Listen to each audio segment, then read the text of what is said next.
असं आहे की मी पहिल्या दिवशीपासून सांगतोय, बीडच्या प्रकरणामध्ये कोणालाही आम्ही सोडणार नाही। ज्याचा ज्याचा संबंध आढळेल, ज्या ज्या प्रकरणात आढळेल त्या प्रत्येकावर या ठिकाणी कारवाई करण्यात येईल। अतिशय कडक कारवाई करण्यात येईल। गुंडांचं राज्य आम्ही चालू देणार नाही। कोणालाही या ठिकाणी अशा प्रकारे हिंसा करता येणार नाही, खंडणी मागता येणार नाही।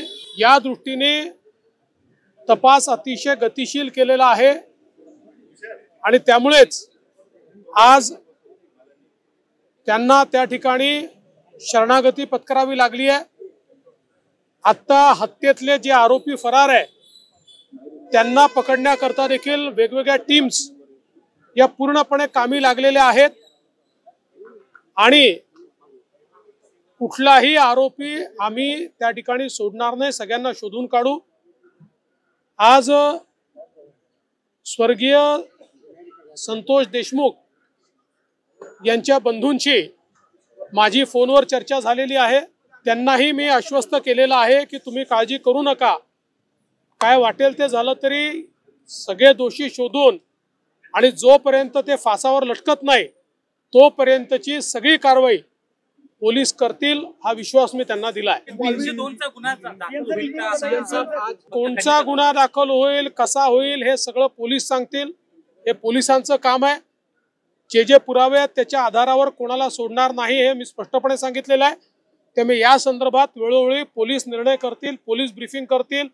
जाणीवपूर्वक ही केस CIDला देण्यात आलेली आहे, त्यांना पूर्ण स्वायत्तता देण्यात आलेली आहे। कोणाचाही त्यांच्यावर दबाव चालवून घेतला जाणार नाही, कुठलाही दबाव राहणार नाही। कोणी काही म्हणत असलं तरी पोलीस जो काही पुरावा आहे या पुराव्याच्या आधारावरच या ठिकाणी कारवाई करतील।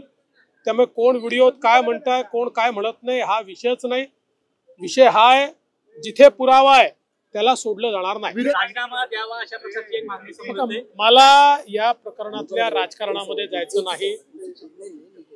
मी पहिलेपासून सांगतो, कोणाही विरुद्ध पुरावा असेल तर द्या, ज्याच्या विरुद्ध पुरावा असेल आम्ही शोधतोय, कोणाजवळ दुसऱ्याजवळ असेल त्यांनी पण द्यावा। पण माझ्याकरता स्वर्गीय संतोष देशमुख यांच्या हत्येला कारणीभूत लोकांना शिक्षा होणे हे महत्त्वाचं आहे। काही लोकांना केवळ राजकारण महत्त्वाचं आहे, त्यांचं राजकारण त्यांना लखलाभ, त्यांच्या राजकारणाने मला वाटत नाही की काही फार त्याच्यात काही फायदा होईल। त्यामुळे मला कुठल्याही राजकीय वक्तव्यामध्ये जायचं नाही, त्याचं समर्थनही करायचं नाही, त्याचा विरोधही करायचा नाही। हे राजकारण त्यांनी त्यांच्या ठिकाणी करत राहावं।